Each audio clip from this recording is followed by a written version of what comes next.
Our final reading is from John chapter 1, verses 14 to 18, which can be found on page 3 in the copies of John's Gospel. And the Word became flesh and dwelt among us, and we have seen his glory. Glory as of the only Son from the Father, full of grace and truth. John bore witness about him and cried out, "This was he of whom I said, 'He who comes after me ranks before me, because he was before me.' And from his fullness we have all received grace upon grace. For the law was given through Moses, grace and truth came through Jesus Christ. No one has ever seen God, the only God, who is at the Father's side. He has made him known."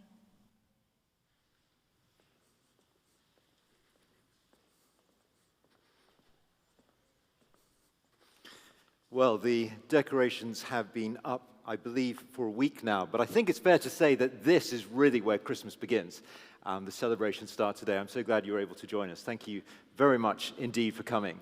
My name is Chris Fishlock. I'm the minister here, and it's really good to be able to welcome you. There's quite a few people here who I haven't met before, so it's lovely that you could join us. Some people say that the build-up to Christmas is more fun than the actual event. I don't believe that. I think it's all totally brilliant. I absolutely love it. I was hearing from somebody last week that they work in one of the offices around here, and apparently they had or they are having in the coming weeks, a company Christmas party, a client Christmas party, a team Christmas party, and then a team Christmas lunch. Totally ridiculous. Totally brilliant. I'm actually really jealous of all that sort of thing, so I think it's great. Anyway, here we are again. Christmas is before us. And certainly, most here in the Western world do make a big song and dance about it and spend a fortune enjoying it all. And so, for just a few minutes now together in this carol service, I thought it'd be good to consider the real meaning of Christmas. I came across a story the other day which may make some sense to us. It's set in times past. It's a cowboy sort of out riding on his own in northern Arizona, and unknowingly he rides right up to the rim of the Grand Canyon. A vast gorge, mile deep apparently. I've never seen it in person, stretching many miles wide as far as he can see. And he just sort of contemplates the landscape, and then after some time just mutters, "Something happened here." And so it is with Christmas. We approach it again.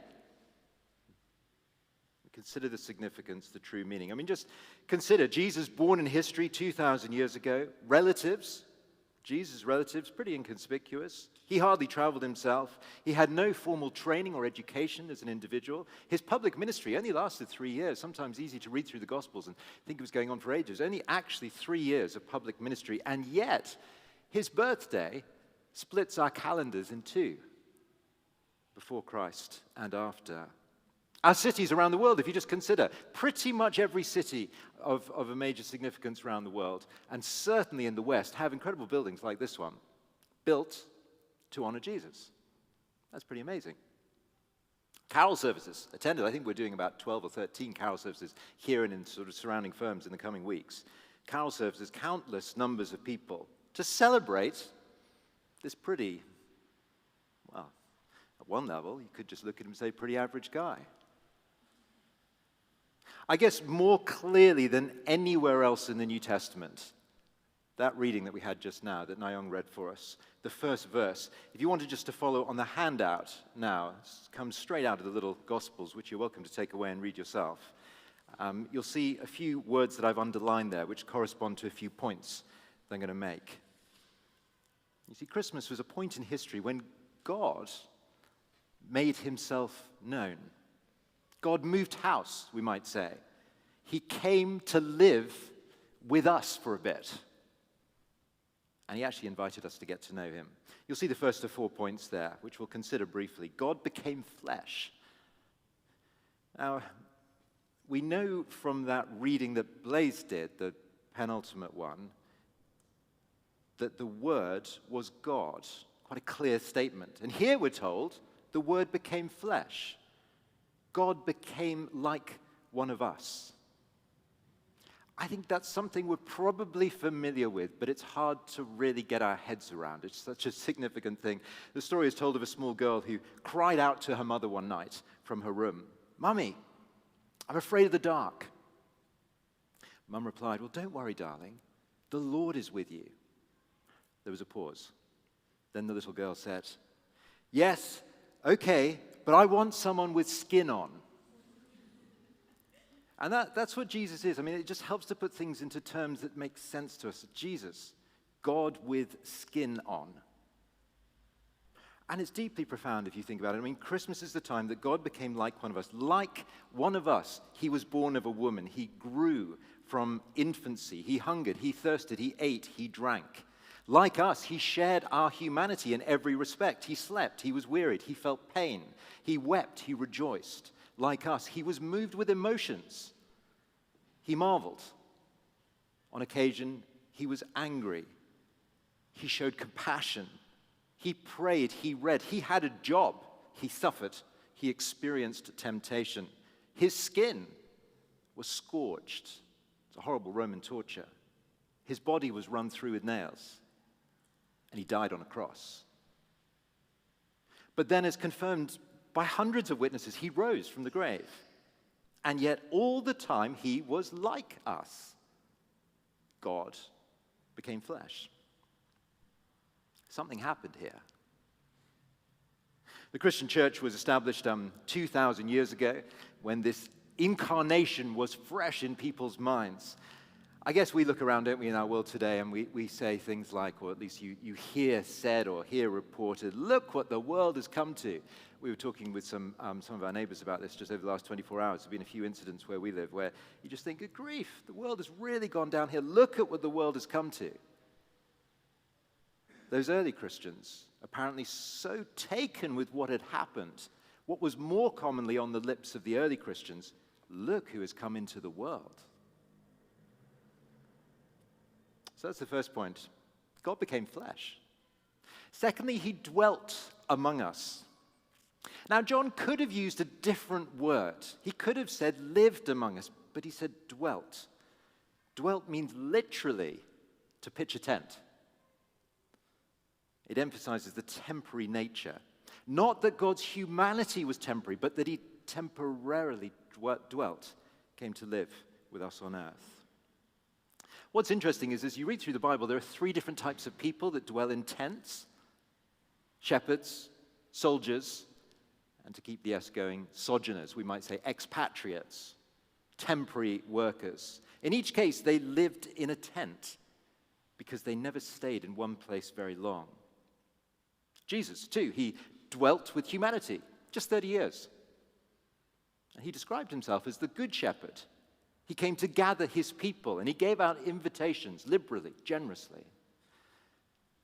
Now, whilst it may well look superficially like he was defeated as he hung on the cross, we know better. Soldier-like, he fought. I think it's fair to say he fought the perfect military campaign, and his death secured the ultimate spiritual victory over humanity's sin, the devil himself.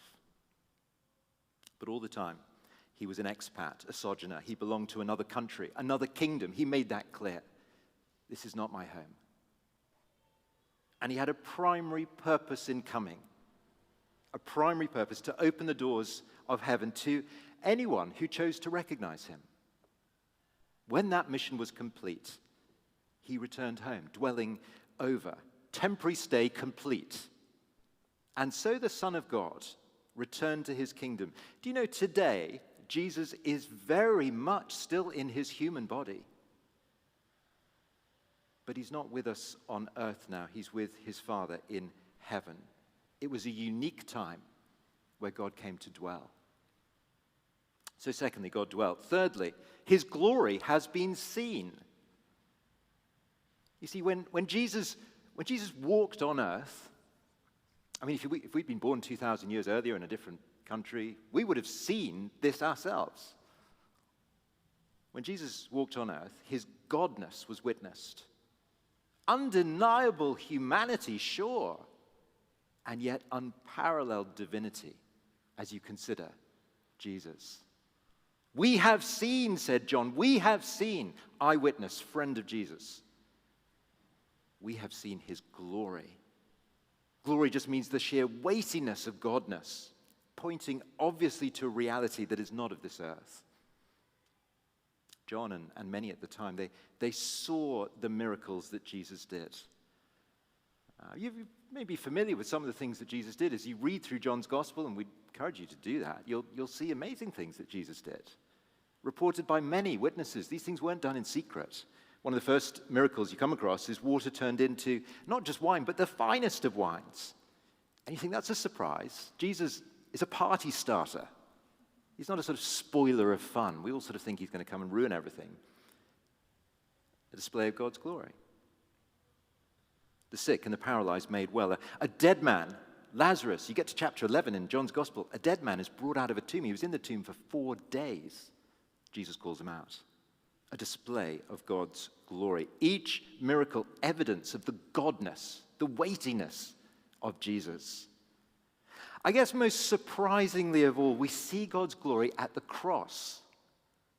I remember the first time in my adult life when I got my head around this. For sure, I had a childlike faith growing up. I remember I had the gospel very clearly explained to me in childlike ways when I was 6 by my parents, faithful Christian parents who explained these things to me. But it didn't click. I guess I was just slow. It didn't click for me until I was in my early 20s. And it became personal. I had ignored, I had sidelined, I'd pushed God out of my life.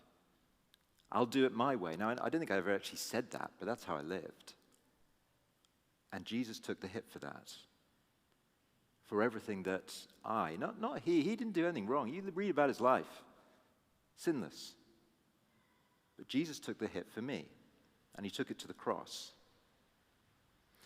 And I think the first time that I clearly acknowledged that, it just drew me to Jesus. I just thought, wow, Jesus would do that for me? And all this happened, this wasn't on some sort of, profound moment on the top of a mountain or anything.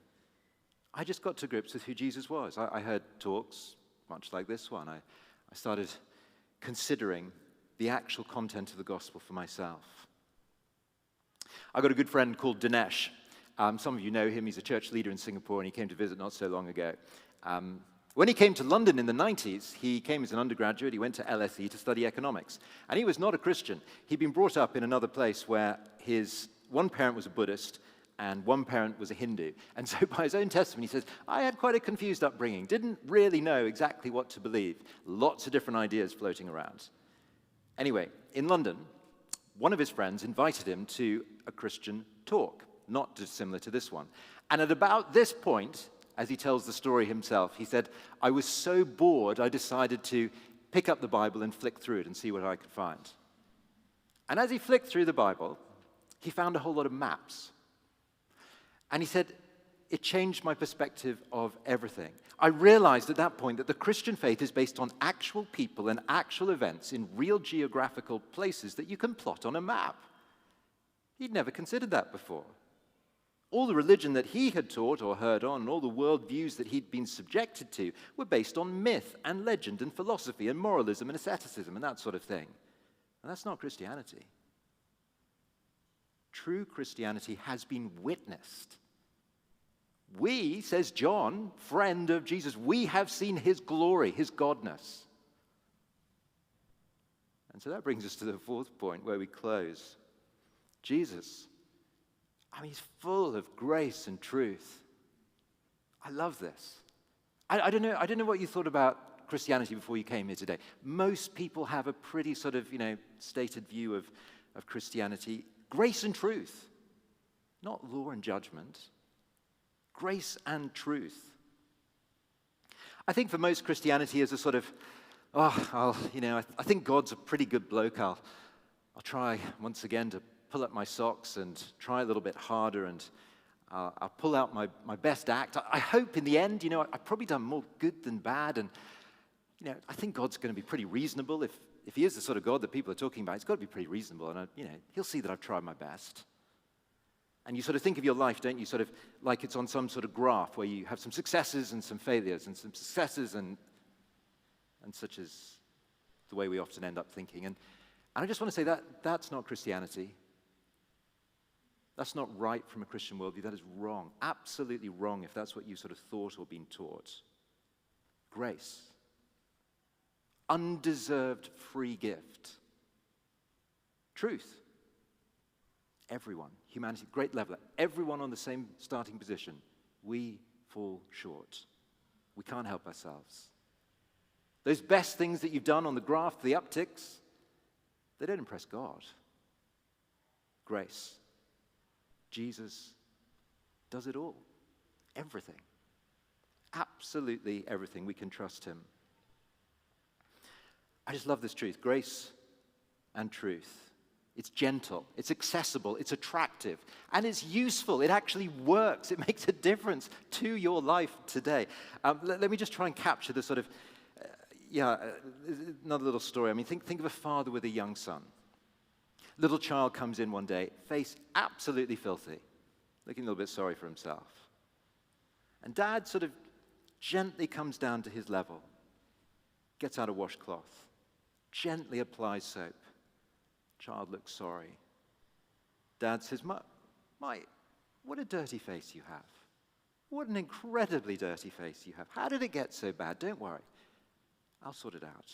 Leave it to me. And all the time sort of lovingly, gently washing his son's face. Grace and truth. Forget pull your socks up. Forget try harder. Forget those best things you've done. Allow God to sort everything out. What do we do? What part do we play in all of this? Well, we just listen to God's assessment of ourselves. It is humbling. I mean, it's the same for us all. It drives us just to say sorry. What does he do? Well, he does everything. Absolutely everything. Is the ultimate Christmas present. There's no way anyone could be sad when they realize what's happened here. It just needs to be accepted. One man put it like this: the Son of God came to seek us where we are in order that he might bring us to be with him where he is. Well, this Christmas, can I urge you to consider again the wonderful, gracious truth of the Christian message? And let me wish you a very, very happy Christmas with a lot more celebrations still to come.